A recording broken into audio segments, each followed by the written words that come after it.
bigger rippet than you could buy in a store. That's from my understanding, yes. And we did find out in recording the Scuttlebutt this past week with Air Force Mitch Fossum, who flies F-15s. He said that there is a level or a limit to how many rippets you should drink, which he's the first person to say that there is a limit. And he said, if your plane starts to jitter, oh my gosh, then you know you've reached too many. Then you've had too many. So you only, like, I imagine it's one of those things, everybody has their own personal limit and you only discover it when you hit it. Yep. Yeah. And it's not good. Right now, I don't know if I'd have a limit. Yeah. Yeah. You could use a rippet. I look like I've had about 6 rippets. Or I touched the light socket. Yes. That's what it's like with the baby in the house. Oh, yeah. Oh, boy. I remember those days. I don't know how you did 2. Well, the second one was 4 years younger. Oh, so Ellie could help. Yeah, I was a big help. Not mean at all. All right. I didn't push her down. She's just crying. Oh, I got to straighten my hat. Or tilt my hat. All righty. I think we're about ready. Sounds good.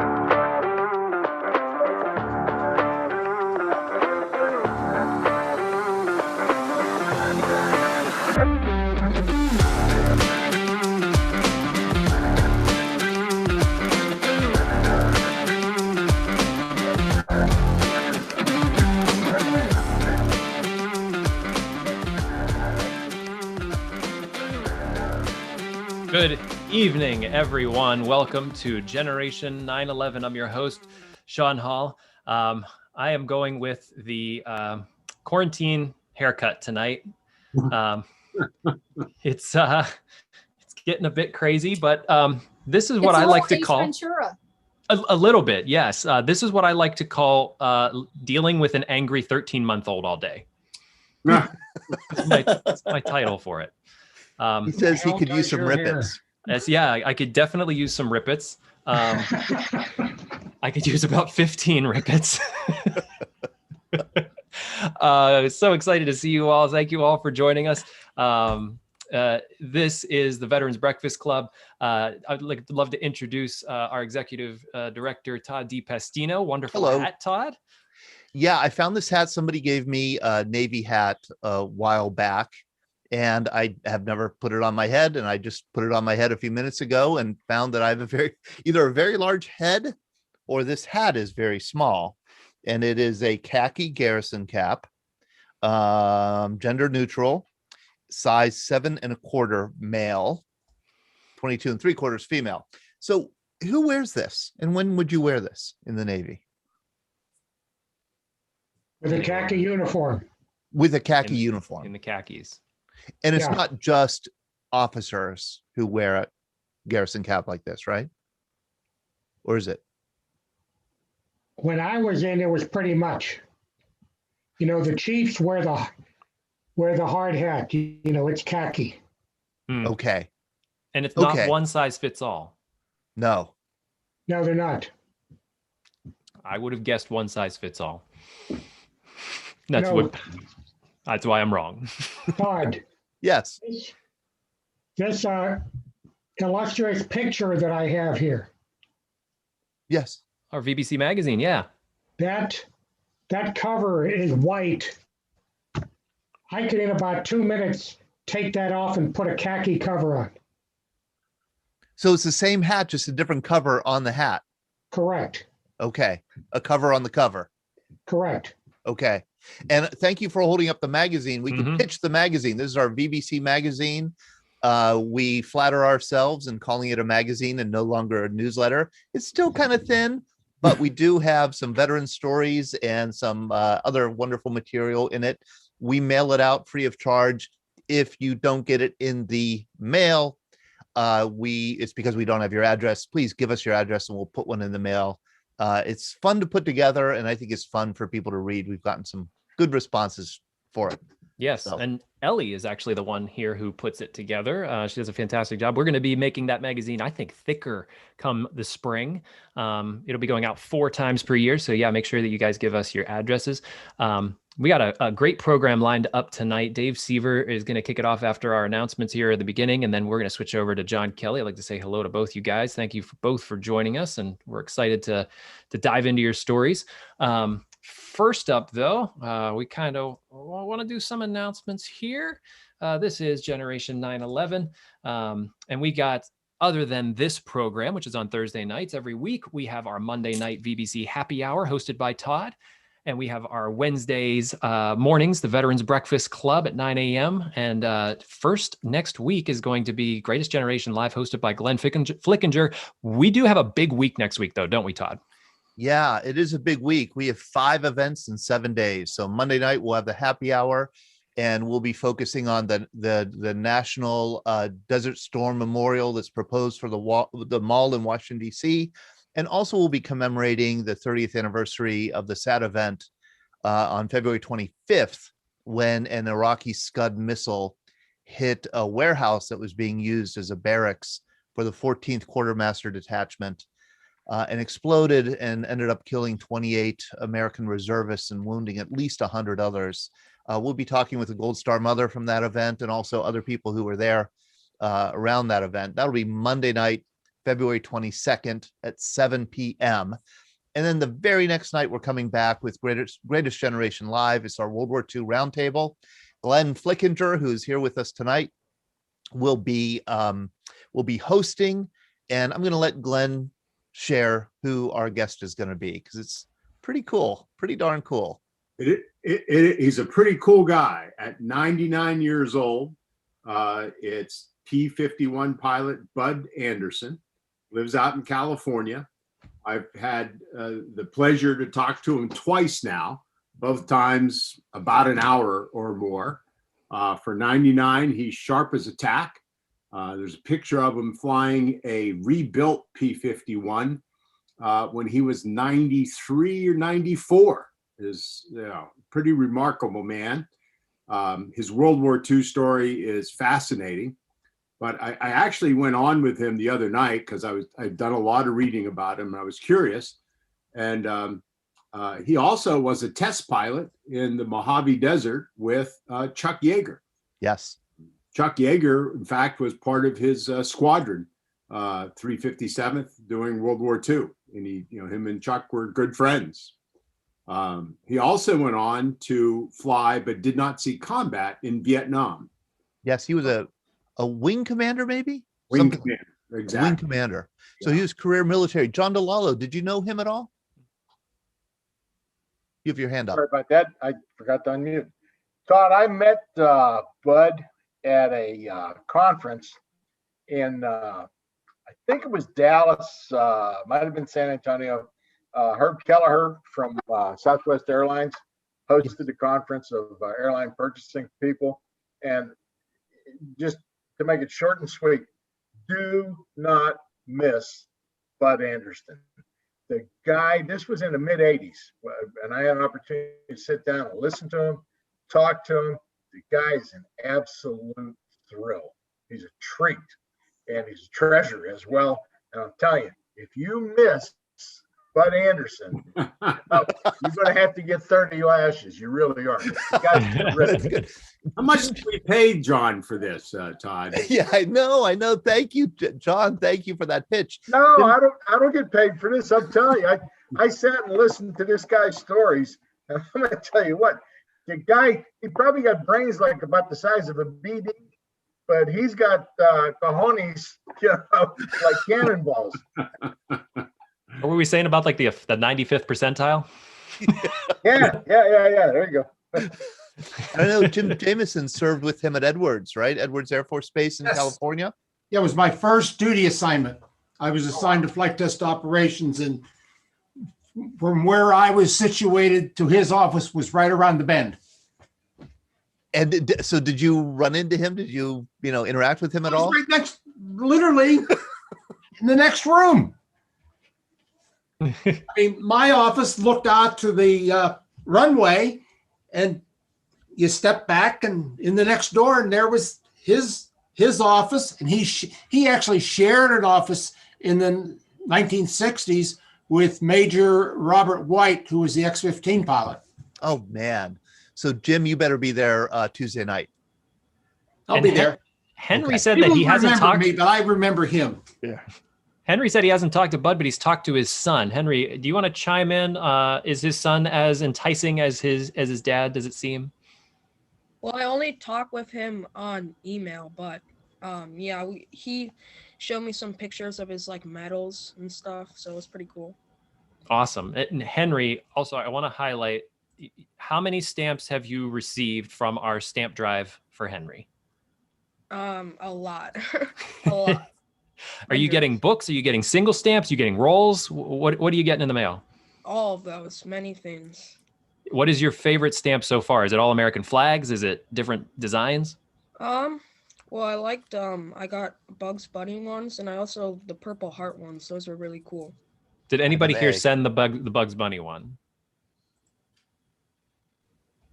I know Ida May Blank. sent the Ed Purple Blank Heart. shaking his hand. Ed Blank, you sent the Bugs Bunny one? I like you, Ed. Yeah, so we still got the stamp drive going for Henry.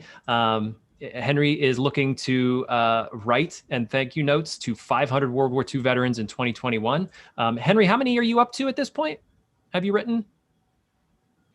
Like 70. Okay, 70. You're on really good pace. You're Yeah. going to surpass 500. Yeah. Hopefully, you'll be able to get to that. We're gonna keep track throughout the year on how many Henry you get out. Thank you. And also, do we have any COVID updates? I want to make sure that if there's any updates, anybody who's gotten a shot, we want to make sure that if they've had an experience or getting any new news, that we bring it up at the beginning of our program so that we can get the word out. If you have, you can raise your hand or throw it in the chat here, and we'd love to hear from you. Thank you for that. Also, I want to make sure to mention that Monday night, we're not just going to be talking about the war memorial, the Desert Storm War Memorial. We're having the primary architect on the program, Randy Schumacher. Yep. Yeah, he's going to be here Monday night to chat about the design. Really interesting. Todd and I had a great conversation with him. He's really fascinating, knows a lot about the war. They went to all the veterans and decided, we're going to get their input on what this design should look like. It's going to be a really, really awesome mini presentation from him, and you'll have a chance to chat with him and ask him questions. He was impressive. I was really impressed with that conversation with him. I mean, he took his charge to design a memorial worthy of the men and women who lost their lives in that war very seriously. And man, does he know his stuff. He knows that conflict extremely well. And and also the context and knows a lot about the people who will be remembered in the memorial. Is he also a veteran, Todd? He's not. Nope. He's not. He's not. Thank you. And that's what kind of surprised me. I mean, when you meet him on Zoom, well, he might be listening, but if you meet him on Zoom, he doesn't look like he's a veteran. He looks like he's an artist. And so I was extremely impressed with how he understood the solemnity and the gravity of his architectural project. And Sean, I just want to remind people also one more thing, and that is Saturday, February 27th, we are doing a free screening of a wonderful documentary, The 6888, No Mail, Low Morale. And this is a story of a postal battalion of Black women who were shipped overseas in 1943 to sort mail, to deliver mail, and there was a huge mail problem, both coming from Europe to the US and US to troops overseas. And they sorted it out. And it was, so we're going to have a screening of this documentary. You may have read a wonderful review of it in American Legion magazine a couple weeks ago. And then we're going to have the filmmaker on to do Q&A. And that'll be Saturday, February 27th. There'll be a special registration, Zoom registration for it. It'll be in the chat here on the Zoom side. We'll put it in there, and we'll also put it on the Facebook Live side. All right. Yeah, so big week. Also, we just recorded an episode of the Scuttlebutt yesterday with Major Mitch Fossum. He is an Air Force F-15 fighter pilot. He wrote an op-ed in military that was released by Military Times about the civilian-military divide. I decided to get in touch with him to see if he would be willing to come on the Scuttlebutt and chat about his op-ed. He was more than willing to join us. Ryan All and I had a great conversation with him yesterday. His dad is also an astronaut, so I'm attempting to get him on one of our other programs. So look for that on Monday morning, as Scuttlebutt is usually released Mondays, our conversation with Mitch Fossum. So yeah, big week. It's going to be exciting next week. Definitely. Big week. Yeah.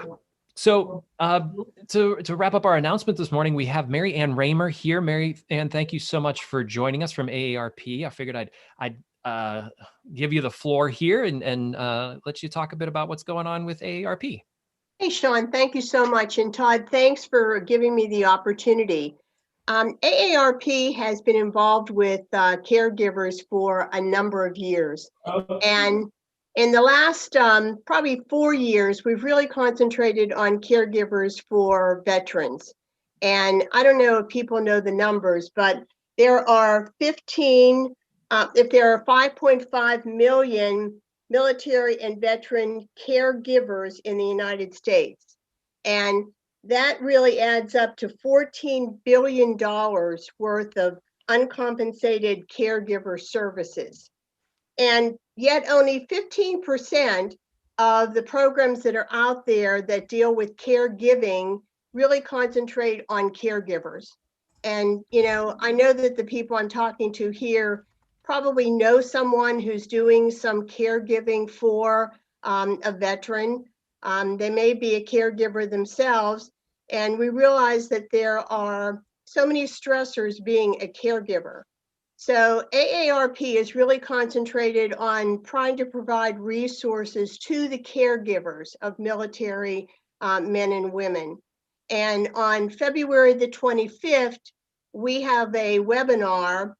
I'm sorry that it conflicts with your program on the 25th, but it's actually at the same time. It's from 7 to 8, and it is a webinar for caregivers of military men and women.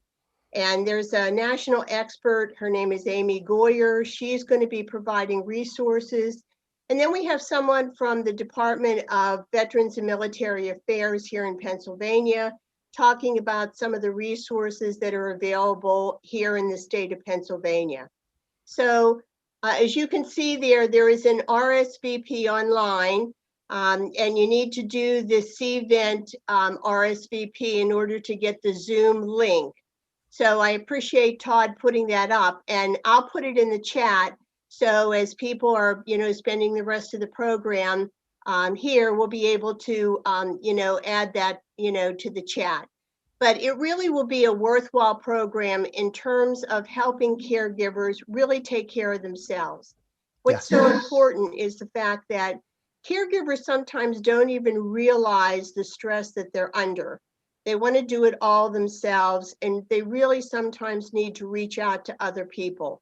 And, we're hoping that through this program, we're going to give them some tips to do that, and to also just help them with resources that they can help themselves and then continue to be the great caregivers that they are. So thank you for this opportunity, Sean and Todd, and I'll put it in the chat, the link, the information for the link. Great, Marianne, thank you. And Mike, you took the words right out of my mouth. Is the AARP program next Thursday, is that recorded? I think it will be recorded, and I would need to get that information back to Todd. So, if it is, I will get it back to Todd, and then he can get it out. Yeah, and I've got to say, I was sitting here nodding at everything that you said, because I saw my father be a caregiver to my mother, and he did not know how bad he was in terms of his exhaustion, mental, physical exhaustion. So it's a really important issue. And it's something that most of us will face at some point in our lives. And I thank you for coming on and encouraging people to attend next Thursday night. And again, it'll be in the chat on the Facebook and the Zoom side. Thank you, Mary. Thanks, Todd. Thank you, Marianne. And so one last segment here before we get to Dave Sever is what I always like to do is go back into our history a bit, though I'm not a historian near the level and expertise as Mr. Todd DiPastino, or Professor, should I say, Todd DiPastino. I do like to take a look at where we've come. So first episode, we kind of looked at the day of 9/11. Last week, we kind of looked at more of the history pre-9/11. Today, I kind of wanted to review a little bit of the week after 9/11, sort of what was happening in the world post that day. And as we got into September 12th, the United Nations Security Council unanimously adopted Resolution 1368, which was condemning the September 11th attacks and calling on all countries to cooperate in bringing the perpetrators, organizers, and sponsors of the attacks to justice, and that those responsible for supporting or harboring the perpetrators, organizers, and sponsors would be held accountable. September 14th, Operation Noble Eagle. You know, it's interesting is like none of this stuff, I'm looking through like old news headlines and I didn't see any of this stuff come up, but you start to research a bit and you start to find out like where that these things were happening very quickly after 9/11. But Operation Noble Eagle began. That was a collaboration between the United States and the Canadian military. They launched operations related to homeland security in response to September 11.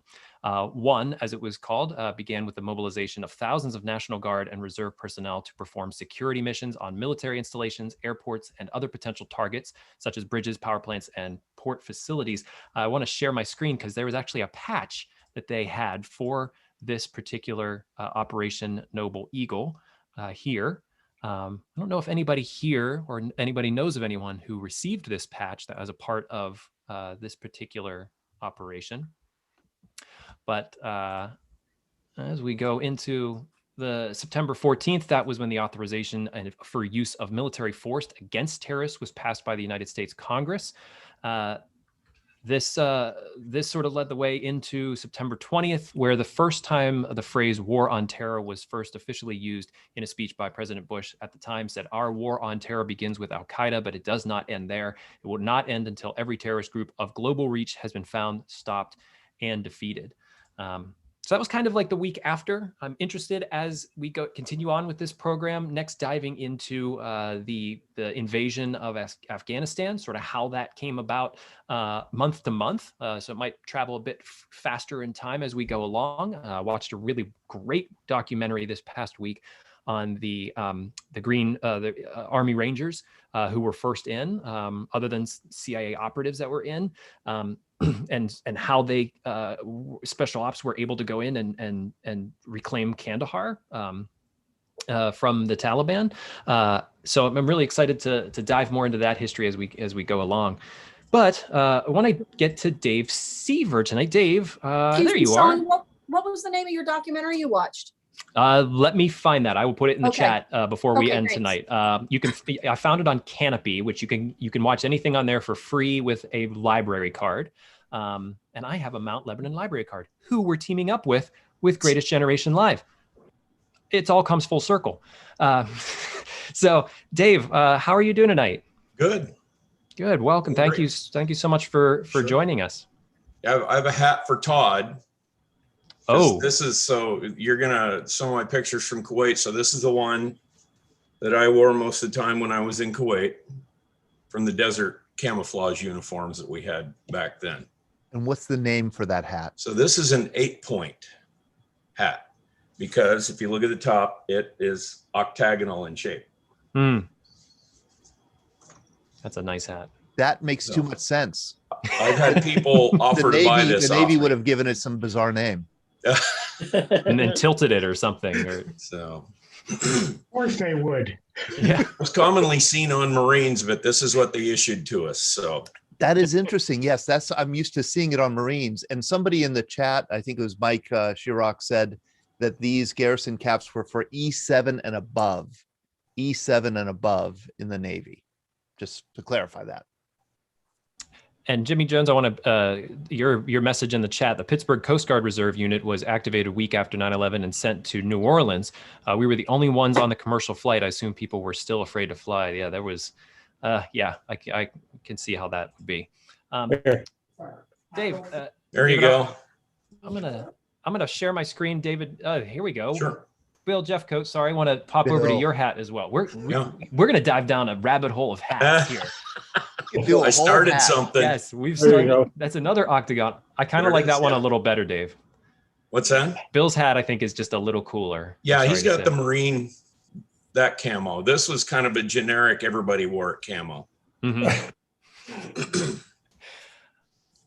Well, Dave, I want to start off, last week we sort of were talking with veterans who went through Desert Storm in through 9/11.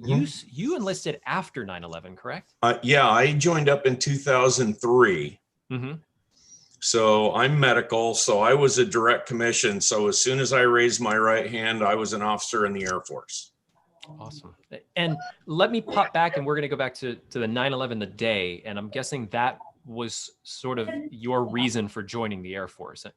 Is that right? It was one of them. I'd always thought I'd go in the military when I was a kid, and for reasons that would take way too long to get into, I never did.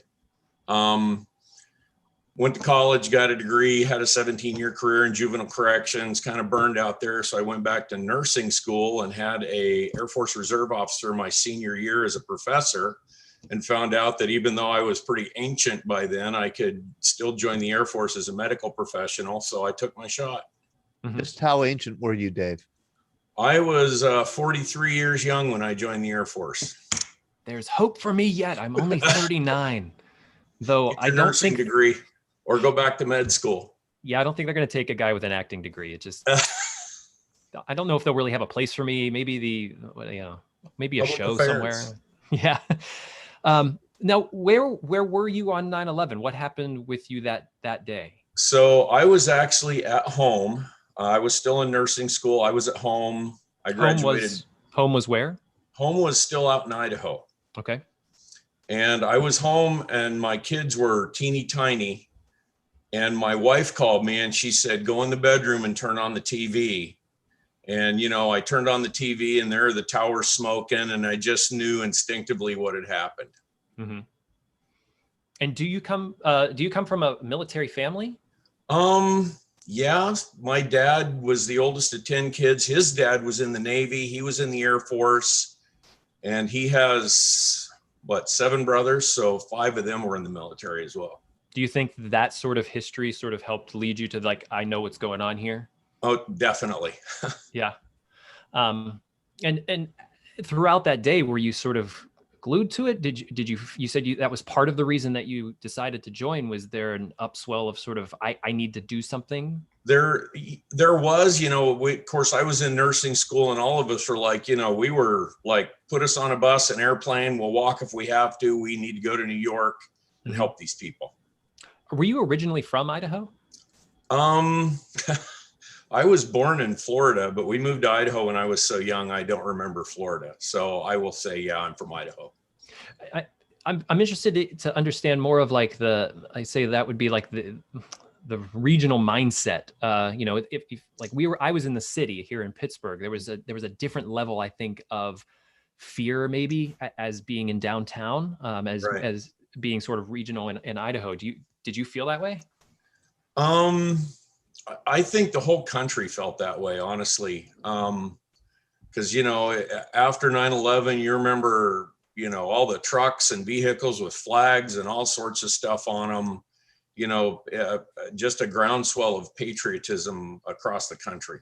Because, we had been attacked. So as you went through 2001, 2002, had you already decided, okay, I'm joining up, or what sort of transpired? Well, yeah, that was my senior year when I had that professor who was an Air Force Reserve officer. Mm-hmm. I kind of wanted to go the reserve route because I had a family, I had kids, and active duty. Well, not only was I a little ancient, but active duty, what they call PCS, or permanent change of station, every 2 to 3 years. And I didn't want to be uprooting my family and moving them like that. Mm-hmm. And we had already been in Afghanistan for a while whenever you got in. And then I'm guessing you were in soon after we got into Iraq. Right. Yeah. I joined in 2003. I got to tell you this, I called the 1-800 number for the Air Force Reserve. Mm-hmm. And I got the recorded message, thank you for your interest in the Air Force Reserve. Since 9/11, we've had an overwhelming response. please leave your information, but understand that it may be months before a recruiter gets back to you. So I, left my name, address, telephone number. And the last thing I said before I hung up was, I'm a registered nurse. I got a call the next day because we had just invaded Iraq. So, there was major combat was going to be going on and they needed medical people. So it didn't take them long to get back to me. What was that feeling like? Well, I wasn't expecting that, but, the recruiter started working with me right away and got me in. So were you just mentally ready to go? Did you go through a time in basic that sort of helped prepare you more? So, yeah, I actually sat around for several months kind of learning, the military and the Air Force and the way they do things and how to wear your uniform and some of that kind of stuff. It was 8 or 9 months before I went to officer training school at Maxwell Air Force Base in Montgomery, Alabama in August. Montgomery, Alabama in August. Okay, so Yeah. that's hot. That's like hot and humid. We went out and did PT every morning at 5 a.m. and all we did was sweat and feed the mosquitoes that had been up all night. So they were hungry. Was it as hot as Kuwait? No. Now that leads me to my next question. So when you first got over there, what's the first thing other than the heat that sort of struck you? So I got there in January, so it really wasn't hot. It was probably 60s, 70s during the day to get down into the 40s at night. Mm-hmm. And then, as we progressed into spring, then things started to heat up. And by the time I left at the end of May, 120 during the day, every day. Okay. It's kind of like outside right now in Pittsburgh. It's yeah, sure. So going in at 43, did you feel like you were a bit behind all of these young bucks that were coming through? Oh man, I was the grandpa of the group. Did you have a nickname? In officer training school, you're divided up into flights. Mm-hmm. And here I am with all these 20-somethings. Did they give you a nickname? They didn't actually. They were fairly kind to me. That's good. So. I'm going to share my screen here because you sent me some really incredible pictures. Yeah. And I figured we'd go through them and see. You could describe to me. So this is a result of Desert Storm.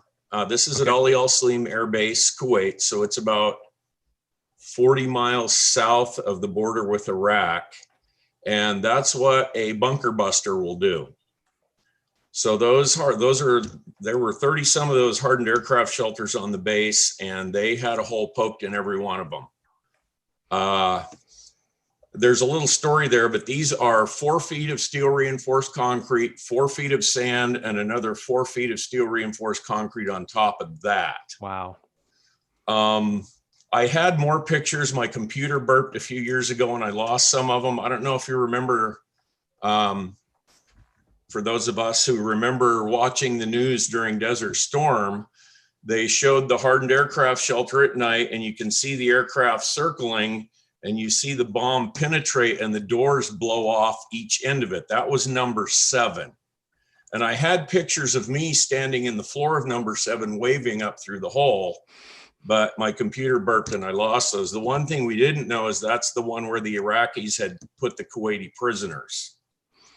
So there's a main chamber in there, and then off to the sides, there's a hallway back there with rooms off of those. And I think these made the news, but in those rooms were some artwork that the Kuwaiti prisoners had done on the walls in there. And I those are pictures that I had and lost as well, unfortunately, when my computer burped.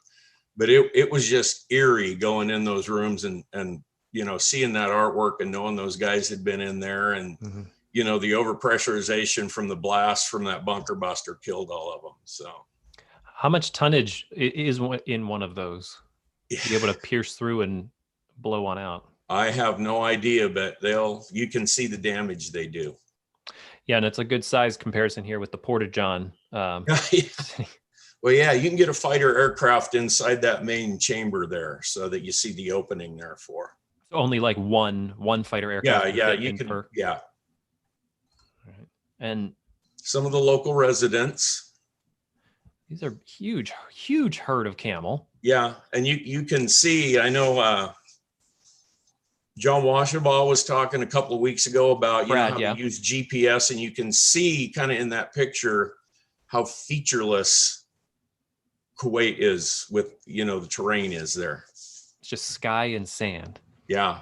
It's flat. You can see a long way out there. Had you ever, joining at 43, had you ever traveled much before being deployed out to Kuwait? I had not traveled outside the continental United States. Canada was probably the best I could say I'd done up to that point. Was it a bit of a culture shock then? Kind of. I didn't know what to expect. It was just one of those things where you go there and it's like, okay, this is different. This is pretty cool.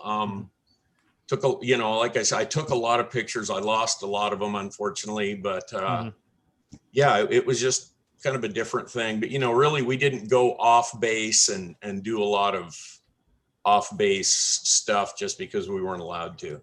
Yeah. And this is two of the bunkers.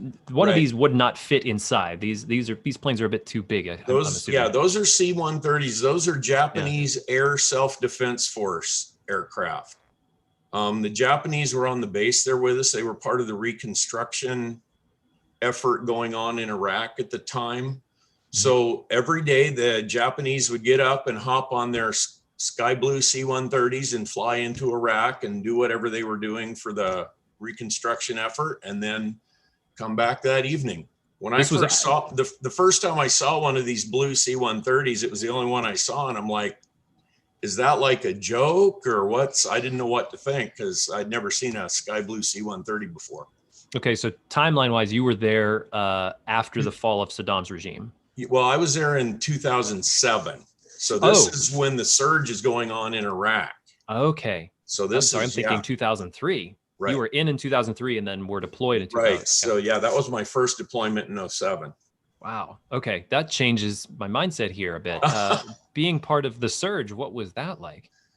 So because we were south of Iraq, we did not see a lot of combat injuries out of Iraq. We get minor stuff. Every day there was a C-130 that would take off, and literally it was the aerial ambulance that would fly around Iraq picking up patients, and they would bring them back to us. And then we would either keep them in our facility there at Ali Al Salim and send them on to Germany, or the Army would transport them down to Camp Arifjan, where the Navy ran a hospital. And then if they couldn't be returned to duty from that hospital, they came back to us and we sent them on to Germany. So you're saying it wasn't too busy where you were stationed. Right. I probably saw at the time, there was also combat going on in Afghanistan, but it was so low in intensity, they did not have direct flights to Germany at the time. So any of their combat casualties came through us. So they would have to fly, south over Pakistan and then, turn the corner and come up the Gulf to Kuwait and drop the patients off there. I want to ask this question, and you can deny it if you like.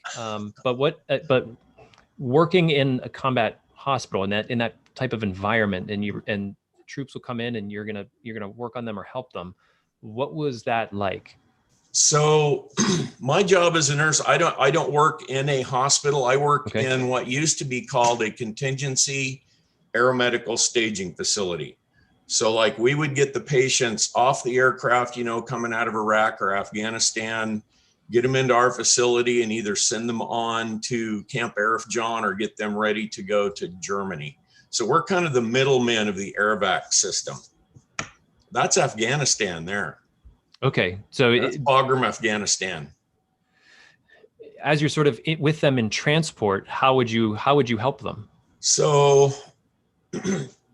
I mean, anybody could, we could train anybody to lift a litter. I mean, God bless the Marines. I don't have a bad thing to say about the Marine Corps, because when I was in Afghanistan, it was during the surge there, and we were just inundated.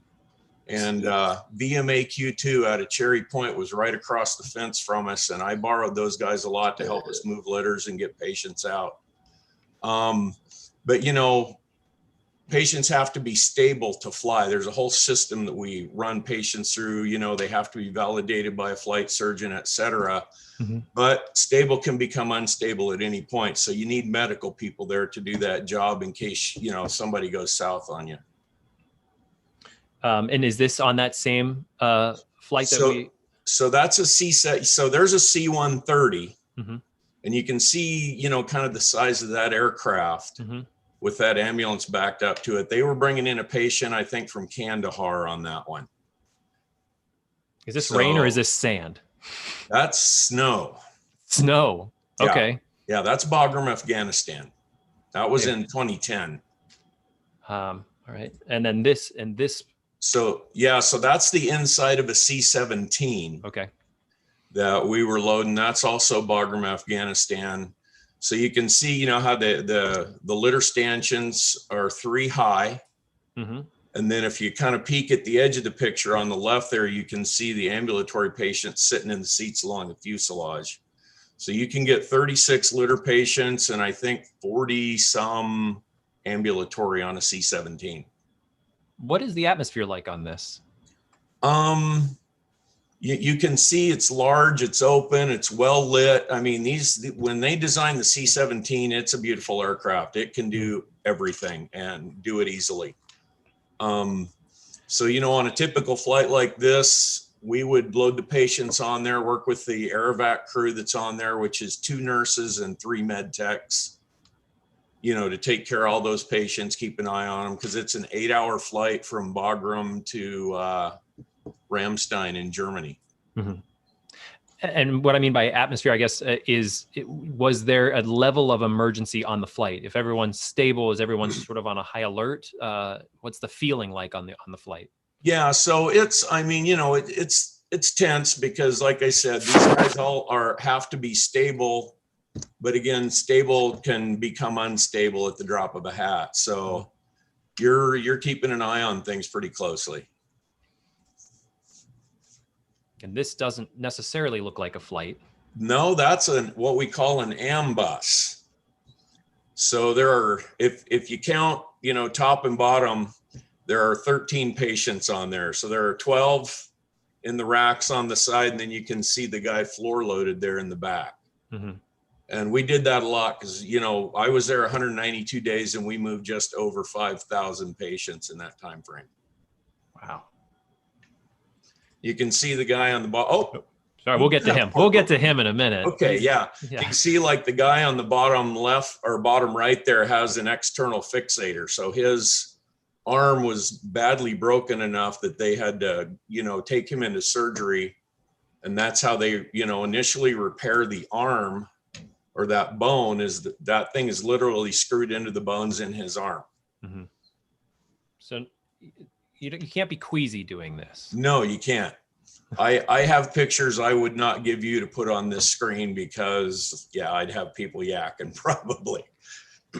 Dave, I'll take a step back here. That you went from helping sort of at-risk youth to being a nurse in the Air Force and in the military. Going into a combat zone and dealing with combat injuries. That seems to me 2 very different worlds. And And I would think, because you said that you got burned out off the first, how did you live through the second? It's apples and oranges. It's 2 totally different things. Although, my experience, especially from the psych end from the first career, definitely helped in the second career because, of all the patients that I saw and things that I saw, some of the toughest patients to deal with were the psych patients, because most of them, we all have our limits. And most of these guys they'd met their limit. I remember one guy, he was he was an Army company commander. He was a captain just like me. And this guy he'd met his limit. He'd seen too much. And he was literally like this, catatonic. I mean, he just stared. He didn't talk. He didn't do anything. What type of help did you guys provide him? So, we're basically so downrange, it's you're just getting patients stable enough to get them to a more definitive level of care. Okay. So, this guy, they tried to put him out in our facility with us. And I'm like, there's no way this guy needs to be over in the hospital where somebody can keep a closer eye on him. So we moved him over into the hospital there. And I think the next night he was on the plane out going to Germany. Wow. Do you think that some of that sort of social work that you did prior also helped you with working with your team? Do you you worked with a lot of young guys that were coming into the military? Yeah, just being older, and probably what helped me there more than anything was, the leadership experience that I had. Mm-hmm. And just, leading you, because probably a lot of people have seen Band of Brothers, and you see the interview with Dick Winters where he says, you lead from the front, you don't send somebody in your place, you take the tough ones. And, when you're in a situation like that and it's all hands, you lead from the front. Mm-hmm. Definitely. So after your first deployment, which was 07 Iraq, right? You went in Kuwait and Iraq. Yeah.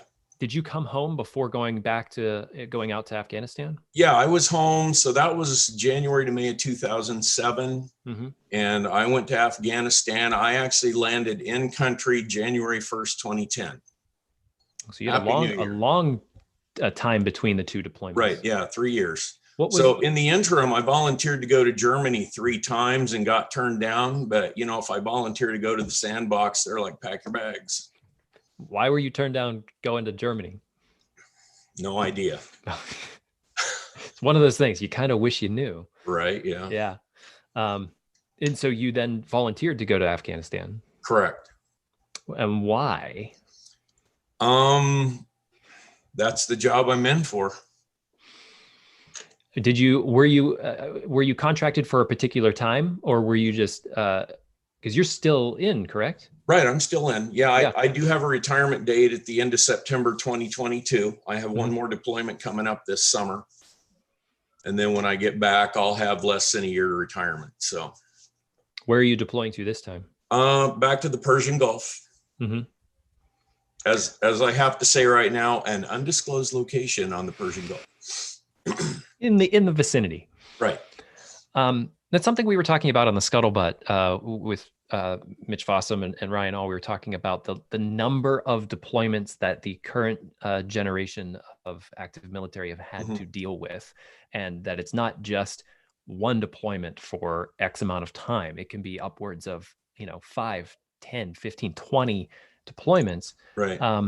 3 in this climate, 3 probably doesn't sound like that many, but I'm sure to some of our Vietnam vets, 3 might sound kind of crazy. And you guys can chime in if you'd like on that.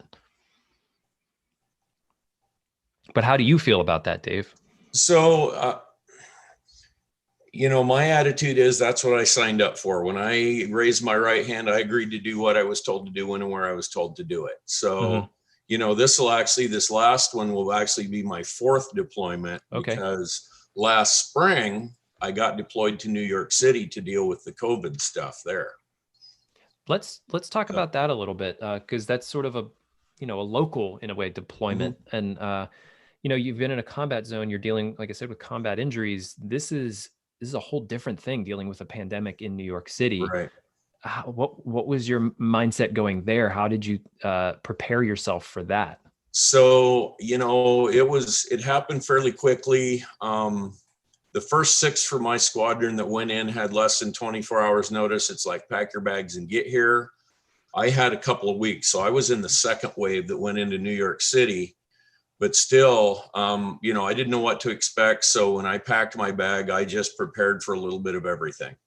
Mm-hmm. What was your sort of routine there? So if there was actually, so we stayed in the Moxie Hotel on 36th Street and on the corner of 36th Street and 7th Avenue. So if I went out the front door of the hotel, went down to the corner and turned right on 7th and walked about 3 blocks, I was in Times Square. But we wound up actually Not a bad spot, really not a bad, you know, in normal times you could get some good theater in that spot, I hear. Well, everything was closed down. So I've got a picture of Rockefeller Center totally devoid of humanity. But, you know, our routine was, you know, initially we started out at the Javits Center. So, you know, we were doing 12-hour shifts down there. So we get up and we had to walk down there. It was about a mile walk down there. And you go in and you get your scrubs and you go into a changing room and you put your scrubs on, and then you have to go through separate stations to put all of your PPE on. And they have somebody standing there, make sure you do it right. And between every step of putting on your PPE, you have to sanitize your hands. And it's the same after you come out. Step by step, sanitize in between. Was there a different, did you have a different mindset working in this environment, like a pandemic environment, as opposed to a combat zone? Yeah, it was a lot different because, you know, you're not, of course, Kuwait was relatively safe. Afghanistan was not, but, you know, you're not getting shot at or, you know, there's none of that. It's, you know, it's America. Everybody speaks English. So there's that. Switching gears here. I want to bring up this cute button here. Yes. That I'm glad that I sent you this picture because I saw, you know, the thing on Facebook today and I thought, oh, if I'd have known. This is Corporal Pete. He is a Marine. Oh, okay. And you can just see the feet of his handler in the picture there, who is a Lance Corporal, so 1 grade lower. Military working dogs always outrank their handler by 1 grade. I did not know that. Yeah. And that way, if the handler ever abuses the dog, it is a UCMJ action for abusing a superior. That makes perfect sense. And, you know, dogs are warriors too. They're out there, they're out in the fight. So this was actually one of our patients that we evacuated. And, you know, when we evacuate patients, we have precedent for evacuating them. So you have urgent patients. You have 12 hours to get them moving, you know, up to Germany, the next level. So that's if they're in danger of losing life, eye, or limb. And then you have priority patients who are just, you know, I mean, they're not obviously not in danger of losing life, eye, or limb, but they need to get uprange sooner as opposed to later. So you have 24 hours to move them. And then you have routine patients that you have 72 hours to move.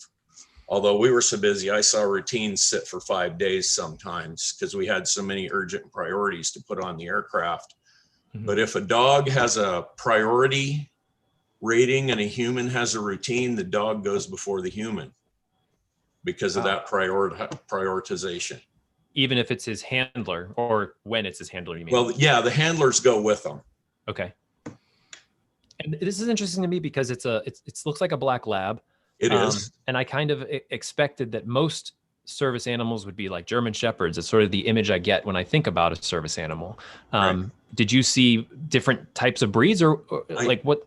So I saw Corporal Pete. Obviously, he's a black lab, so he was a bomb sniffer. German Shepherds and Belgian Malinois. I've heard that those are really incredible dogs. They are phenomenal. They are like smart animals. They're just incredible. How was Corporal Pete? Oh, Corporal Pete, he was an attention monger. He, you know, we had to keep him overnight. So he had his kennel there with him, you know, and his handler was right there, but he barked a lot and wanted out so everybody could pet him. What happened to him? He had a torn ACL. Interesting. In one of his back legs. So he was going to Germany to have surgery. Was he brought back afterwards? Do you know? I have no idea. We send him uprange and don't know what happens from there. Our claim to fame was we got him to Germany alive. Yeah. Did you ever stay in touch with any of your patients that went uprange? No. Like I said, over 5,000. And I actually know what happened to 2 of them because there is a video on Vimeo called Air Medical Evacuation. And maybe I was Ellie or Todd, can you find that link maybe? What was it called again on Vimeo? It's called Air Medical Evacuation. So it kind of gives the history of the air medical evacuation system. Mm-hmm. But in it, they interviewed two guys who were they were two soldiers who were hit by an IED on Easter Day, actually 2010. They're in Afghanistan. And I remember these guys. So I know what happened to them just because of this video. Wow. But the other, 5,000 some odd, I have no idea. That's got to feel a little disconnected in a way, I would think. It is, but in the same vein, it's very satisfying because we got them there. Right. Thank you, David. Really for this, there's a lot of stories here that we can dive down rabbit holes for, and I hope that you will rejoin us on this program and other our programs with Todd. Just to maybe we'll dive into a couple other ones as well. But really fascinating stuff. I really appreciate you coming on. Oh, thanks. I'm glad to do it. Of course. And if let's see here, Todd, were you able to find that link? Searching around, maybe if we get it, we'll be able to post it here in the chat. I got a fun thing for the end of this program, a great Reddit subreddit that we have found that we are excited to share with everyone. But I found, I just want to say, I found a link on Vimeo. I'm going to go back and see if I could make sure that's the right one. Mm-hmm. But I'm sorry to interrupt you, Sean. I'm just so curious, Dave. 5,000 young men and women are coming through that you're treating.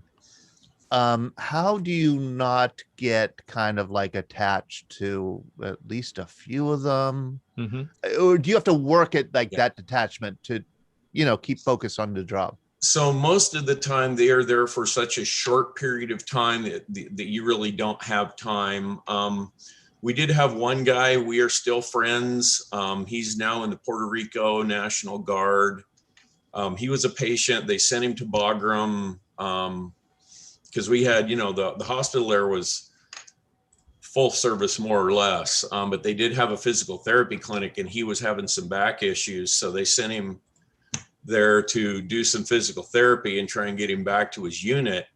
And he literally lived in our facility, our tent that we had out behind the hospital during the time that he was there. So he and I got to be good friends and we still keep in touch. Yeah. But that was because he was there for like a month.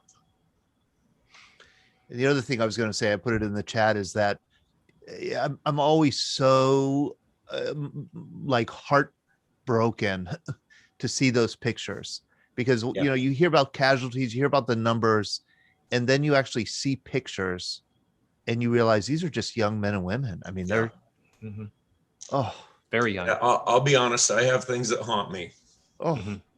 I don't know how you do that. I don't know how you do that job. Takes a very, very thick skin. I've had several friends of mine go into the health industry, and I could not do it. It's there's that level of satisfaction you get of being able to help someone, but I know that there's the ones that you save aren't necessarily always the ones you remember. Yeah, that's why we have mental health providers, and we do a lot of resilience training at home station. So really. Yeah. So you're trained to handle that level of kind of secondary trauma. You're dealing with trauma. Right. Mm-hmm. Yeah.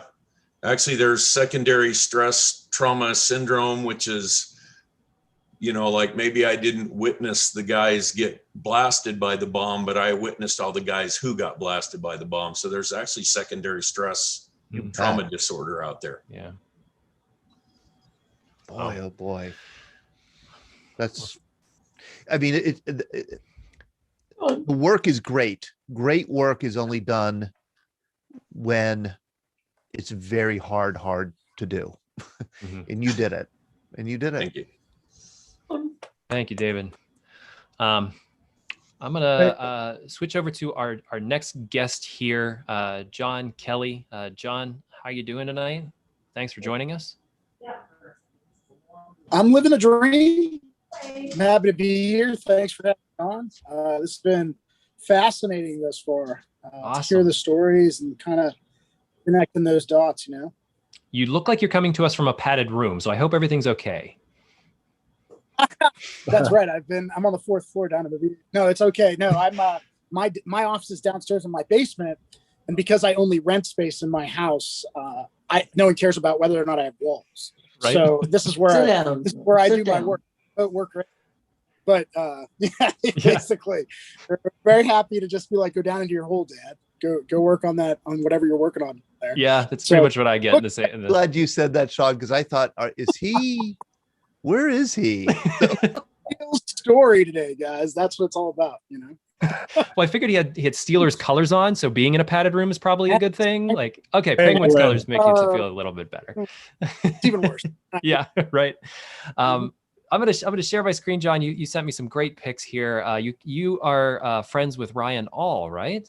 Yeah, we play on the same hockey team. Actually, we play for the All Disabled Veterans Pittsburgh Warriors, which is the Pittsburgh Penguins affiliate for the USA Hockey Warriors division. Oh, awesome. So we play together. So it's been very interesting. That's where we met each other, and it was one of those unique relationships. Even from the jump, you know, you meet special people in your life. You know they're special, and you just kind of connect. And I don't know if it's because we were officers or whatever, or just because we're weirdos. I would say that as well. But you know, it was special relationships. So, and I find a multitude of those inside of the Warriors organization. Mm-hmm. I want to get to the hockey. I have some great pics of your hockey championships that you guys have won. But let's take a trip back in time here and let's talk a bit about when did you enlist? So I enlisted 2007. I was a 09 Sierra OCS contract, which meant that I had to hit basic training and I had to pass without incident, and then I had to make it into an OCS class. This is the Army. Make it into an OCS class. And then once you're in the OCS class, you got to survive the 13, 14 weeks of not very fun times for anyone. And then at the end of all that, that's when you get to go and you get commissioned and you can start actually training for your job in the military. You know, the hazing is almost over. But it was a pretty unique experience. And this picture here, it's with my buddy, John Billings. It was always very funny. He was former enlisted E7 in the Army, had made the decision late to go officer. He wanted to lead guys, and he wanted to make sure that he was in a position to most affect when people's lives were on the line. He was a Ranger back guy. He was a lot of different places as an enlisted guy. And then, like I said, we ran into each other in OCS, which is not all unusual because it's one of the 3 commissioning sources. But then when I got to my unit later in Alaska, he was at the same unit. We had randomly, because he was an infantry guy and I got shifted over to field artillery. And so our paths diverged, for about a year. And then we just ran into each other up in Alaska. It was really wild. So this is a funny picture because everyone was used to give me crap that we looked alike. And I hated it because John Billings looks way better than I do. I'm a short, stubby guy. And even at OCS, I was like skinnier, but it pissed me off. So the one day he had all his BDUs and everything else from pre 9/11 time, whenever he was in the military.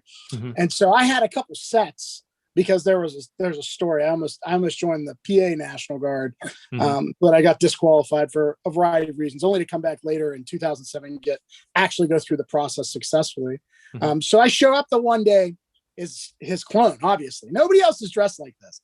200 people out here in this company formation area, and there's 2 a-holes sitting in there in BDUs, just loving it. So that was John Billings. He's a great friend and mentor, one of those people in my life as a soldier who taught me how to be a soldier. Mm-hmm. Those are the guys who've been in really difficult situations and had to make really difficult choices. And, you can see that has a toll on them, but it's almost like, because people ask me, they're like, were you have an NCO? Were you have an NCO for a long time? And I was like, no, I had a lot of NCO people around me that shaped me and helped me learn. He was one of them. Taught me to respect knowledge and respect experience and respect the skills that people bring to the table. Don't get stuck on stupid with just looking at people's rank, you know, understand them for what value they bring to your team and bring success to the mission. So I was a distinguished honor graduate out of OCS, and then went to Field Artillery Officer Basic Course, told you that. And I got assigned while I was at Field Artillery Officer Basic Course to go to the Airborne Infantry Unit up in Alaska at Fort Richardson, the 425th Airborne Brigade Combat Team, right?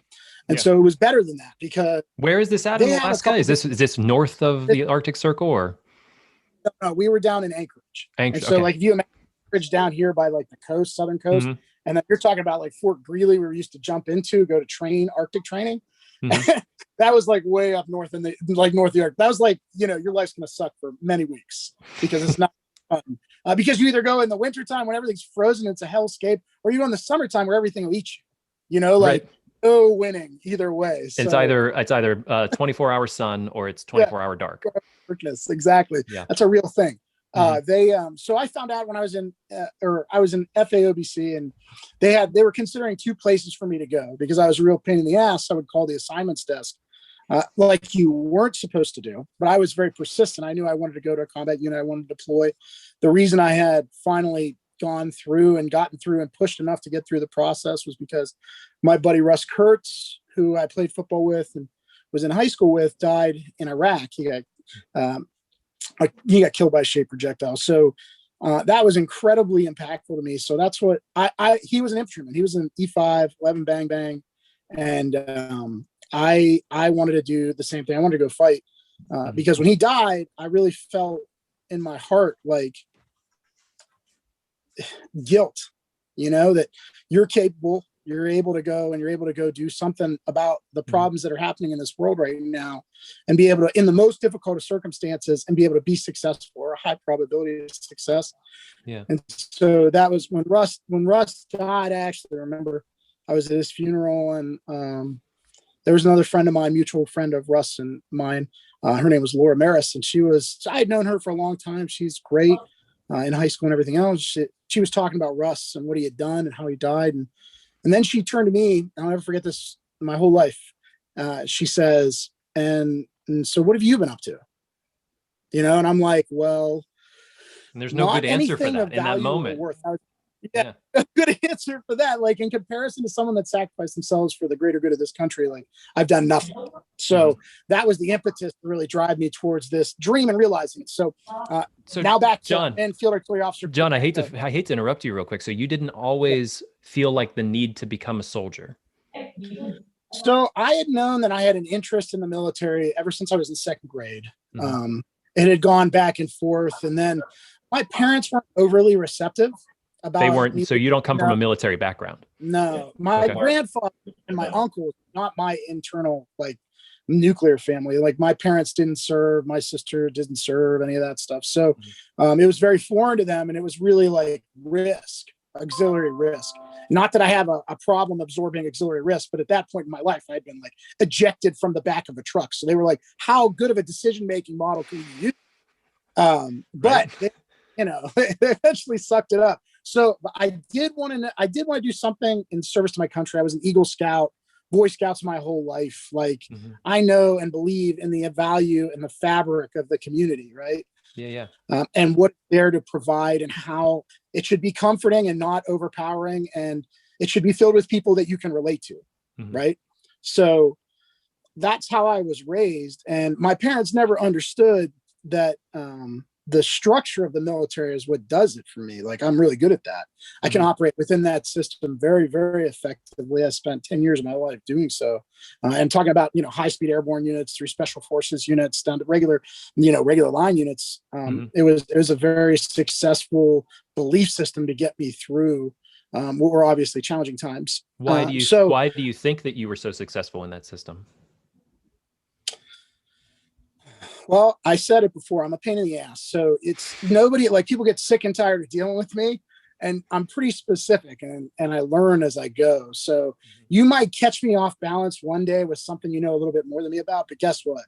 I'm going to go home and obsess and like learn until I can do. And then when I see you again, not only am I going to show you that I know exactly what the hell you're talking about, but I'm going to know more, and I'm going to put it in strategic, because that's how my brain operates, is like that 50,000 foot view and down. So I think that was helpful, but I think more than anything, I was there for the right reasons. Okay. I think I wanted to fight, Yeah, go ahead. No, I said I wanted to fight. I knew I wanted to fight. I was pissed. I was a child of 9/11. You were talking about that earlier. Like, yeah. How I old was were a you at senior in that high school. time? Senior in high school? So you were Senior. you're 2000, 2001 a graduate. 2002. We graduated 2002? spring 2002. Okay. So we were seniors. That was the fall of our senior year. And I remember exactly where I was because I was in like this study hall where really we're just dicking around a lot. And so like, not that that ever happened in high school, but so we're there and whatever. My buddy, Tom Starkey, turns on the TV. He's like, you know, you guys know what today is? As he's turning on the TV, he goes, it's 9/11. Let's see what's happening in the world. And he turns it on. He says this like, exactly? Swear to God, I kid you not. There were witnesses. Mrs. Schroeder was the teacher in this room. She heard him say it. And he said that, turned it on. And I remember him turning around just being like white as a ghost, because how is this real? What's going on? And you were talking about this, the fear factor. I lived in Bethel Park. I grew up in Bethel Park, south of Pittsburgh, my whole life. And I remember my dad worked at that point. He was working in the steel building. So he was in the tallest skyscraper in the city. And I remember we went through the towers collapsed. And then we heard about Shanksville, right? Where that plane had just went down. We heard about the Pentagon. And then I remember they said, we think we have 2 or 3 other planes. We don't know. They might've got lost in all this confusion.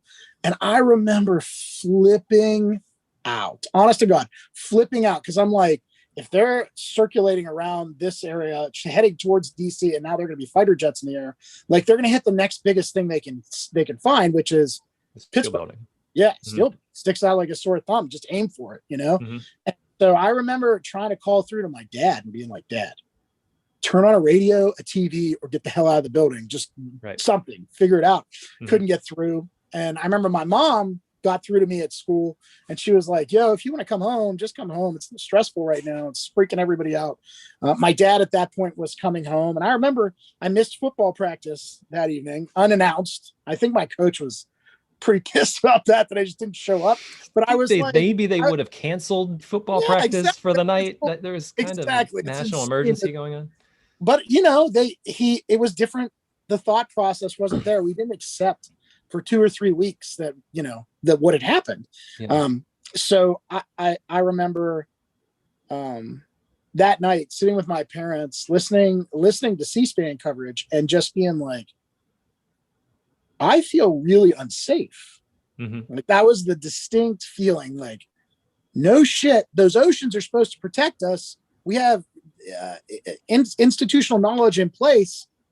How can this happen? Oh my God, we're believing in the myth of control. So I remember that very specifically in a sense of like helplessness, because what are you going to do? You don't know anything. You're an 18-year-old kid. True. I was a couple years older than you in college. I was out in Oakland, actually, right outside of downtown Pittsburgh. And I sort of remember the feeling amongst my friends that were a couple years outside of high school. And that, you know, that's the conversations you get into with 18, 19, 20-year-olds about this whole thing was maybe a little different than what we've talked about in previous Generation 9/11 episodes with veterans, about them experiencing it, seeing it, knowing it's an attack, and like, it's go time. It's go time. So how did you and your friends sort of communicate about what was going on? So we talked about it more in terms of what an 18-year-old kid thinks like, and they think in terms of usually piss and vinegar, you know, not to use that phrase. Like, we want to go fight. We're really angry. We don't really understand geopolitical realities right now, but we do know that these people that are supposedly from over here hit us and we're able to go do something about it. So I want to go do something about it. Yeah. Was this, go ahead. I'm sorry. No, go ahead. You got it. I was going to say, so this was 9/11 then one piece of why you decided to eventually join. Yeah. I think it's like that for everybody though. Okay. I don't think you meet someone that's like, I joined the military for one reason. I would argue that can't be true, because the military is too stressful to be doing it for just a singular reason. Eventually you're going to exceed that reason. You wouldn't have a reason to serve anymore. I think people serve because they want to give back to the community. It's a very functional way to give back to the community. It's a profession that you can embrace for the majority of your working life. And you can familiarize yourself with things in advance, and it's guaranteed advancement. So I think that for me, there was a variety of factors. And I talked about Russ dying as like the last straw, because I went that next year. I was a freshman in college, and I tried to sign up for the Pennsylvania National Guard. I'll never forget this. Tried to sign up for the Pennsylvania National Guard. Well, I had fallen off a ladder in senior year of high school and dislocated my wrist, shattered all that stuff. I had retained hardware. And I remember going into MEPS, and the doctor was just like, there's no way that you're going to be able to pass any of these physicals with your wrists. And I was like, did you not see what just happened last year? Like, don't you need people to go kick ass? Like, that's what I want to go do. I'm here to take names. I'm done taking names. You know what I'm saying? Right. Like, time to go do the thing. Yeah. And he said no. He told me no, hard no. They said, you have retained hardware, permanently disqualified. Right. That was 2003. Was this right before the invasion of Iraq, or? Yes, it was Okay. it was like February. The invasion happened in March. So it was February. So just before, it was really like everything was kind of at a fever pitch in terms of what people were talking about, narratives. Patriotism was off the charts. People were like, we're going to go finish what we started in the Gulf, all that stuff. You had intergenerational military all happening. It was a crazy time to be alive. And here I am getting told, sorry, bro, you have a plate in your wrist and therefore you can't soldier for your country. Yeah. Well, this was like a hugely terrible event for me. But as you said, you were like, if someone told me I can't do something, I'm going to go figure out a way to do it. And I'm going to do it better than they expect. Right. And what happens, but you get told you're permanently disqualified, not a damn thing you can do about it. Suck it up, buttercup, go find something else to do. Take your ball and go home. And I was so depressed. I remember that. It ruined probably a good 2 months of my life. Even like I went down, I remember during that time I went on spring break with my buddy Tex down to Houston. And I hear it's supposed to be a good time, spring break. Yes, allegedly, right? Yeah. I was a mess. I was depressed. I was sad. I felt like I had let people down. So I knew now, I felt like I had zero options too. I was like, oh shit. I was hoping oh crap, this military thing was supposed to pan out. I'm going to be really good at this, but now I can't do that. They're telling me the doctors say no better. So what am I going to do? So what do? I naturally get an English degree because that makes sense. I can talk and I can write. So allegedly my parents were really thrilled about that. But it was really, I saw it in a bigger, I told you, I think strategically generally. So I said to myself, I was in this oh shit moment. I can't go in the military where I'm going to be really good. So I got to figure out what I'm good at in the civilian world. And I was like, I can talk really well. And I know that I'm going to need to write. And I said to myself, no matter what I do from here on out, it's going to build on those skills. I mean, it sounds ridiculous to graduate from Allegheny College with an English degree. You know what I mean? Like, it sounds ridiculous, but in reality, what it did was set me up for success, taught me how to write, taught me how to speak and communicate the things that are important. It gave me the ability, and this is why I look at it as a fateful event. It gave me the time I needed to grow. Yeah. I wasn't ready. I look at the 2003 version versus the 2007 version. And I say to myself, man, I am so lucky that guy said no, because he was right. I was not ready.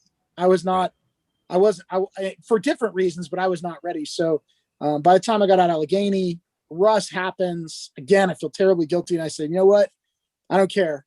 I'm pushing through this. I don't care if I have to go through Congress. This is right at, the surge just happened in Iraq. People are dead everywhere. Contractors are hung in Fallujah, mass pandemonium, like the world is burning. And I was like, I've had enough. And I found really, I don't want to say the sleaziest recruiter, but I would say the one with the most flexible morals. You know what I mean? No, I kid. I just found, I kid. I'm sure Todd and I have definitely heard some stories about ways around the recruiter. Well, I had no choice. I can't hide my plate in my wrist, So I found a guy that understood, right? I had a conversation with him. I said, this is going to be a real terrible for both of us, because you're going to tell my parents with me that I'm going in the military after they explicitly thought I was done with that. And they're going to freak out about that. I said, so you have to understand why I'm doing this.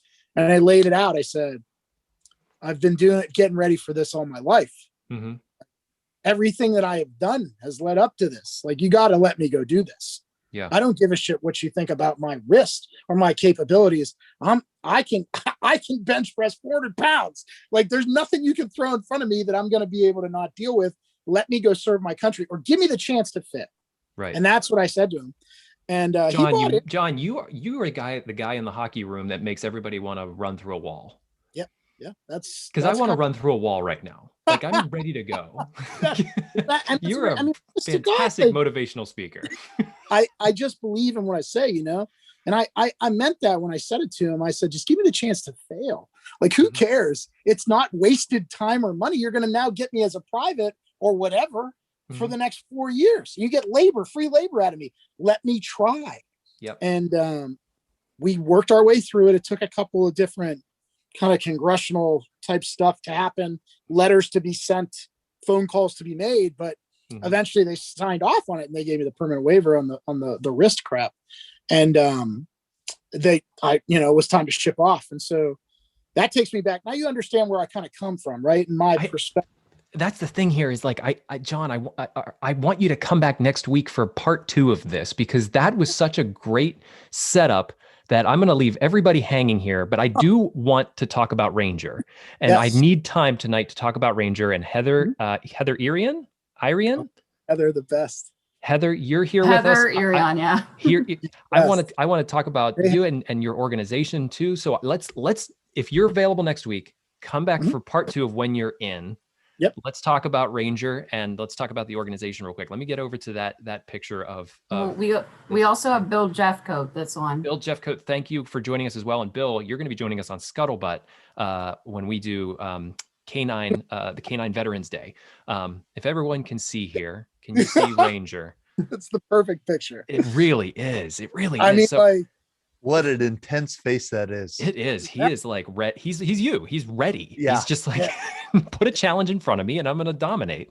Well, no joke. Like, he had me, I tell the story about, I met him, I got paired with him through Guardian Angels Medical Service Dogs, through PNC, Chris Phillips, the Steelers, and then like Tony Accomando and service dog, life-changing service dogs for veterans, all these organizations working as a coalition of care to provide these opportunities through Guardian Angels. And they pair you up, no cost, with a $25,000 service dog that's been trained over 3 years at various different activities and specifically honed for what your needs are as a person. And a lot of times people are like, what the hell does a dog do for PTSD that's any different than any other dog? Well, 2 hours after I met Ranger, long story short, 2 hours after I met Ranger, got paired with him, we went back to the hotel room. I fell asleep and I went into a nightmare, which was common.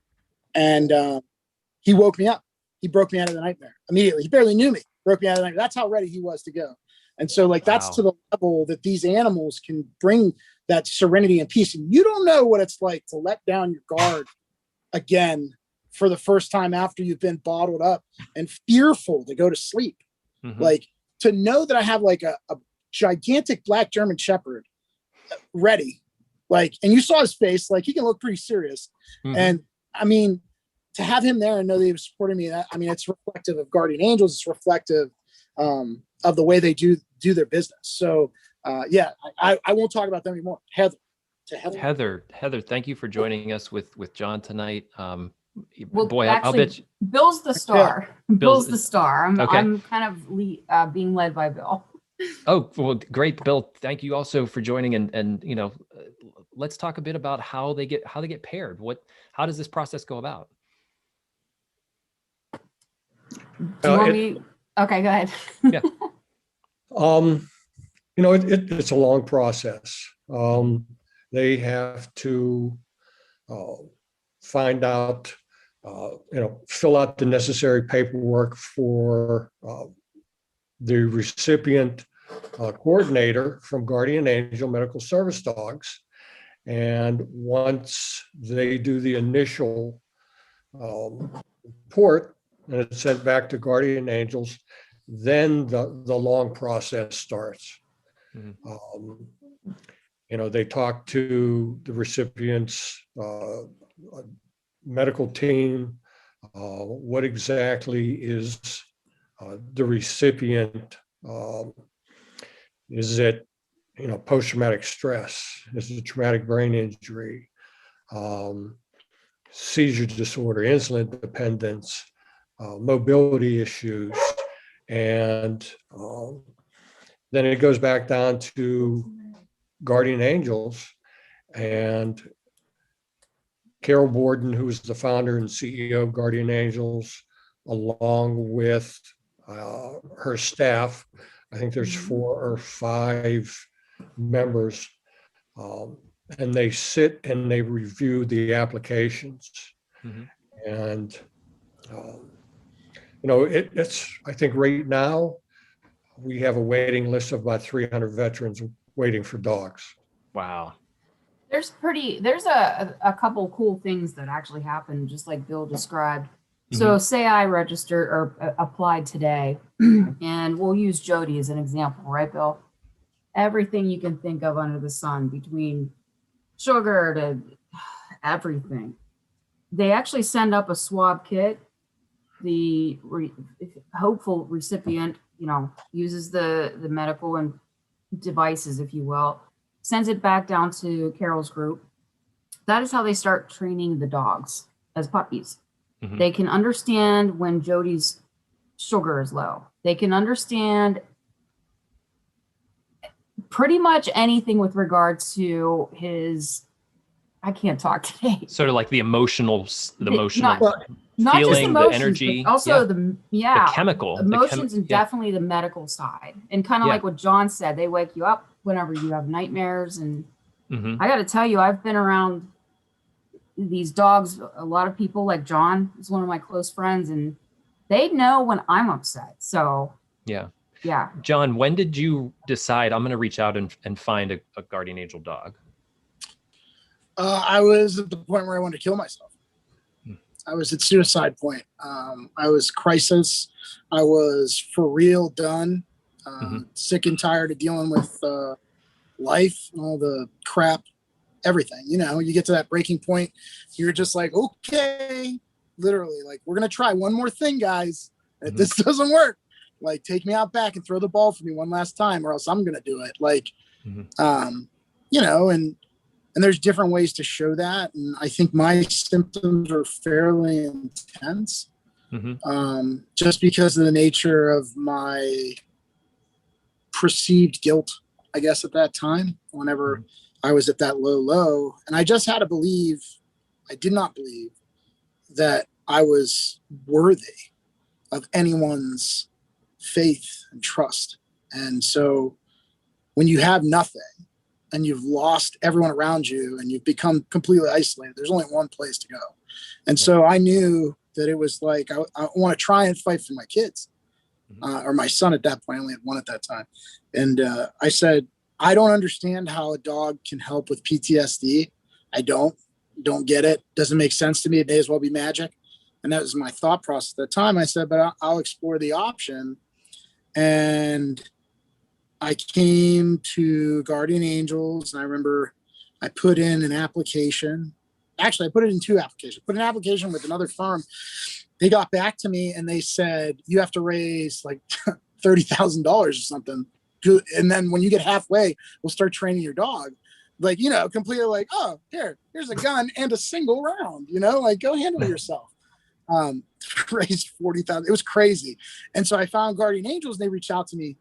And they're like, I'm like, I don't know what the fundraising requirement is here, but I'm in a kind of a crisis situation. And they were like, listen, that's not how we do business, kid. Like, we make sure everything is taken care of, soup to nuts. I'm not kidding. Like, you're talking about the $25,000 it costs to train the dog, right? And on top of that, when you go down there to the farm and you go through this 2-week pairing process, costs associated with that, food, cars, all the things that you need while you're down there to do that pairing, like, it's all covered, because they understand that if you have the experiences that we have and you have made the choice to pursue this option, it is for a very specific reason, because you're close to your breaking point. You've run out of other human options, right? That's what it boils down to. I've run out of human options for people that understand me. And, I went down actually during that interim when I first talked to them and did you do a preliminary application and a secondary, more thorough application after you speak to someone from the regional staff. And I had went down to visit my family. I was actually very sad, because I went down to visit my family in Florida with the understanding that that was probably the last time I was going to see him. Say goodbye. Wow. And like, yeah, like, and so, and it's very selfish too, right? Because my sister died in 2010 when 6 months after I got home from Afghanistan. Like, and so my parents had already lost one child. Mm-hmm. And I was like, that's how far gone I was I don't care. Right. I don't care that it kills them, destroys the family, nuclear waste to anything and everything that we may have stood for. Mm-hmm. Like, didn't care. And I remember going down there and being like at peace with my decision. Mm-hmm. Right. And I got the opportunity to drive the 4 hours to go up to the Guardian Angels facility and meet Carol Borden. They said, like, you're down here, come see us, let's meet. You can be in person, we can vibe you can vibe us and see how it works. Yeah. And I made the decision. I was like, Mom and my sister and my wife, I was like, yo, get in this damn car with me. We're going up 4 hours up the road. They're like, this is super annoying. I was like, well, we got to do this. So they came with me and we went up there to visit the farm, and it was unlike anything you've ever seen or thought of in terms of trauma and places that almost absorb your pain. I don't know how, I don't know why, but it's just a peaceful place. And like serenity. To meet Carol and to be in that main building and just very intimate with them to say, I'm Carol, I'm John. Tell me about your life. Like, tell me what brought you here. That's more important to me than what a doctor's diagnosis says. But I want to know who you are, because guess what? If we select you to go get one of these dogs, to take one of these dogs, these are my dogs. Mm-hmm. And I see them as my kids. Like she said that, I remember that, it made me cry. I also remember before I left that day, she had Huey, who had started being her demonstration dog. I met Ranger that day. I didn't know that, but I met Ranger that day. And then Huey was out in the main area, and I started playing with this dog. And I just felt like, sounds stupid, but it's true. Like something about a dog that understands that you're in pain and no one else can understand that you're in pain, and the care that they can bring to you, like immediately and righteously, like in your face. Like, and I mean, I'll talk about all that stuff whenever we segment 2, but I mean, like, it was an intense experience. It gave me the will to fight for the time I needed to fight for. Wow. You know what I mean? Wow. Seriously. Yeah. And how long have you now been paired with Ranger? I think it's 4 years, 4.5 years, almost 5. It's been a while. We've been together a long time. And, he's actually right underneath me. He's hanging out down there. Looks like he's cleaning his feet. But so we have a pretty good rapport, he and I. But it's always been that way. That's what I would tell anyone that was concerned about, I don't know if I get along with dogs. I don't know if this is for me. Listen, can always take the dog back. Can always try a different route. But if you never, ever extend yourself and you never, ever say, let me explore what this is about. Let me understand how it works. Show me the mechanism that you train a dog with the person's scent to understand that the stress chemical is what's causing generally a reaction inside of your body. And to have a dog that can alert like it's a diabetic dog for your panic attack, it is unbelievably useful, because not only do they do it in real time, like Ranger can pick up my craziness an hour, 2 hours, 3 hours now, even before it's coming down the line. He'll be like all over me. And he's just not that dog. He's just like a cool surfer dude, like whatever. I was wondering, John, because John, I've spent very little time with you. It's the first time I've ever talked with you, but you seem like a guy who feels things very intensely. So I would think that the dog companion that you have has to be sort of an antithesis to that in a way, or can match that level. Yeah, he's my leveler, man. He keeps me straight and narrowed. And like I said, he'll tell me, he'll be like, yo, dude, you're struggling. Like, what's going on? Like, just sit down and talk to me. You don't even have to make me understand. Just talk to me. Literally. Sean, you have to realize that a human nose has 5 million scent receptors in it. A German Shepherd's 225 million scent receptors. My wife's Indian cooking yesterday killed about 1 million of mine. So I'm lacking. But yeah, that's, I mean, there's sense, there's that sense. They can know exactly what's going on with you. And it's amazing that, I was lucky enough to have a dog in Vietnam. I Mm-hmm. mean, I walked this earth because of Fraulein 4X10. So different circumstances. My dog was a warrior, loved by all and feared by many. Mm-hmm. But what this dog did for me, was my soul, was my companion, was with me 24/7, and that's how I relate to John and the veterans that are paired with these Guardian Angel Medical Service dogs. When I came back,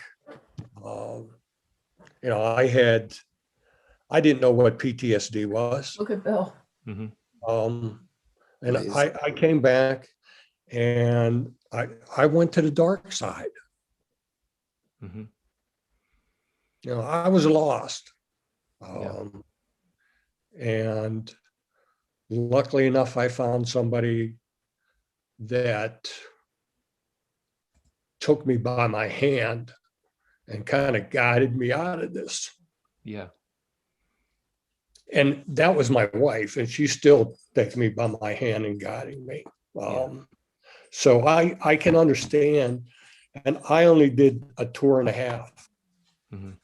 You look at John and these other veterans that are doing 3 tours, 5 tours, multiple tours, coming back with the flashbacks, the unwanted memories, the survival guilt.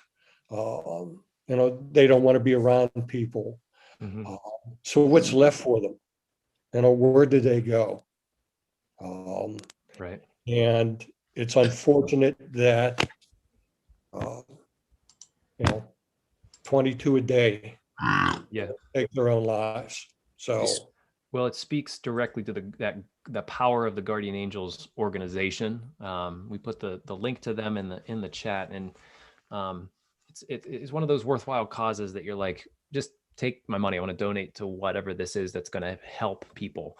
And that companionship that you get is like none other, really, with an animal, especially a service animal. And boy, both these stories, Bill and John, they're really powerful. I echo what Todd said here in the chat, that it takes a lot of courage to be very candid about the level of love that you have with this being that you are with, that helps you through these difficult times. And John, I'm so interested in the second part of this story, because boy, we want to run through a wall getting into the service, and then we hear about where you were at when you got out. Yep. and what took you from the height of that desire to serve to where you got to. And I understand that takes a lot of courage to be able to talk to as well. And I'm very interested in hearing that story, if you're willing to come on and tell us that story. Absolutely. Yeah, no problem. Happy to do it. Listen, this is the reality. Nobody is coming. It's up to us. Nobody's coming. So we got to be okay talking about, you put a gun in your mouth, or you have taken too many pills, or you have had these suicidal ideations for years and don't know how to deal with them. And it's scary. Like, we got to be able to talk to us, because if we don't, you get the number 22 a day, $2.1 billion additional money allocated to try and combat that particular number. And it made a very minimal difference. So I honestly believe that. I try to live that too, through the hockey team and through everything that I do with Guardian Angels and any veteran cause, VLP. I mean, like any veteran cause, I try to take it and be real, because I'm a tough guy, right? I am a pretty tough guy. I can handle a lot of stuff, but that broke me. Like, I was broken, like beaten, broken, and just in a pile on the ground. Yeah, and I'd be happy to talk about that, how I got there. Well, thank you. And Todd, John, you're too much, I swear. A big tough guy. I just want to. Go ahead, Heather. Oh, sorry. Go ahead, I just Heather. want to throw out there that thanks to Bill for getting us on here with John. We have so many recipients that are so happy to share their stories, which is a grace to us caregivers who didn't know how to approach the situation before. But I am part of a new company, and I've found that I have a ton of people in the Detroit area. I'm in Pittsburgh. That want to be part of a new group. So Todd, Sean, I can send you some information about what we're trying to put together, kind of like a life-changing service dogs for veterans extended over into Detroit as an advocate for guardian angels. So if anybody has any questions or wants to do that, and John and Bill, tell me if I'm missing anything, I would love to reach out to you guys. And yeah, definitely. Please come back next week, Heather, because I know we want to expound upon a lot of this information. I had a good contact in Detroit with Go Team Therapy Dogs. We had a friend pass away several years ago, and just contacted them out of the blue. Just had a thought and said, "Wouldn't it be great if you brought some therapy dogs to the funeral?" And they did, in hours' notice. And they brought 2 dogs, 2 handlers. And it was the best thing that could have happened. Yeah. Because and the regional coordinator for Guardian Angels, she's one of them. She's in Detroit. And she reached out today. We had a conference call. So I just kind of needed to build a milestone map, if you will, for how we can get involved with her directly as a company. Yeah, like you said, it's everything happens for a reason. And these dogs, no one would believe it unless they saw it. Would love to have the opportunity to come back with Tony Accomando, who was the founder. And have some of the other veterans, Timmy Kellerman and Pilot, and to tell their stories. And what's amazing is that a lot of these veterans can't and won't tell their stories. And I have to applaud John and Timmy and Dustin that go out with us to different organizations and are able to stand up in front of a group of people and express what they went through and how they got there. And it's powerful. Yeah. I feel that tonight. Boy, I'm happy that we decided to do a Generation 9/11, Todd. I have one question before I hand it right over to you, Todd, because I always sense I'm like a dog that way. I sense that Todd has something to say. No. I'm taking it in. John, whenever you had to swab and hand over that, does Ranger know the exquisite scent of Rippets now? So yes, Ranger is quite familiar. And if there was any doubt, they had him neutered before they paired him with me, and I was still providing some aftercare for his, recently operated on self. So if we weren't close in smells before, at that point we were linked forever. Yeah. Thank you, everyone. Put these peas on the dog's balls. Right. Do it. Yeah. Get used to it. We're real good friends now. Yeah, that's right. Trust. Yeah. Thank you, everyone, for hanging on here. I know we went a bit over time, but I think it was well worth it. Really, I'm looking forward to next week and everything that we have going on with BBC. I figured I'd hand it over to Todd here if you'd like to add anything. I just want to, John, it's been just an honor to meet you here on Zoom, hear your story. Courageous, strong, like I just have rarely seen. And it's such an important story that you've shared, and we so rarely get to hear it in the candid way that you shared it. And to me, it's just like seeing those photographs. You could hear about the problem 22 a day, but you meet somebody who went to that edge, and it makes it real in a way that the number never can. Right. So thank you, John. Thank you, Heather. Bill, we're going to see you again. I know we're doing another program. Mary, I'm glad you're moved into your new place. Dave Sever, thank you so much for your story Dave tonight. Sever. Really appreciate you being a part of this. I hope everyone has a really wonderful night, great weekend. Looking forward to seeing you all soon. All right. Take care. Thank you so much.